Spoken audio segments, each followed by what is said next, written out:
রূপালী পর্দার ডিগবাজি কিংবা সামাজিক যোগাযোগ মাধ্যমের ট্রল সবকিছুকে বুড়ো আঙ্গুল দেখিয়ে দেশের গণ্ডি পেরিয়ে এবার একেবারে আন্তর্জাতিক অঙ্গনে চমকে দিলেন আলোচিত চিত্রনায়ক জায়েদ খান। ঢালিউডের এই অভিনেতা এবার হাজির হচ্ছেন খোদ যুক্তরাষ্ট্রের নিউ ইয়র্ক সিটির বর্তমান মেয়র জোহান কোয়ামে মামদানির সঙ্গে একই পর্দায়। প্রবাসীদের যাপিত জীবন সংগ্রাম আর টানাপোড়েনের গল্প নিয়ে নির্মিত short film immigrant diaries episode 2 এ বিশ্ব রাজনীতির এই প্রভাবশালী ব্যক্তিত্বের সঙ্গে স্ক্রিন শেয়ার করেছেন তিনি।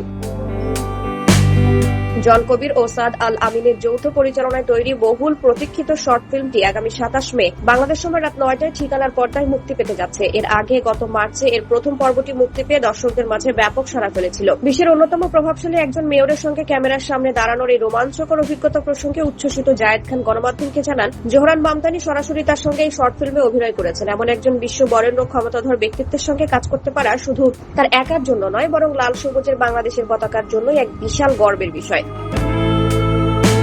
নিউ ইয়র্কের মেয়রের মতো ব্যস্ত ক্ষমতাধর মানুষকে কিভাবে এই প্রজেক্টে যুক্ত করা হলো সেই নেপথ্যের গল্পও শুনিয়েছেন এই নায়ক। তিনি জানান, ঠিকানার রুহিন হোসেন ও তার স্ত্রী আনুভা শাহিন হোসেনের আন্তরিক প্রচেষ্টাতে এই অসম্ভব কাজটি সম্ভব হয়েছে। তারাই প্রথমে মেয়রের দপ্তরে ইমেল করে প্রজেক্টের বিস্তারিত এবং এর পেছনের মহৎ উদ্দেশ্যের কথা জানান। এরপর বেশ কিছুদিন অপেক্ষার পর আসে সেই মাহেন্দ্রক্ষণ। মেয়রের অফিস থেকে শুটিংয়ের জন্য সবুজ সংকেত ও শিডিউল দেওয়া হয়।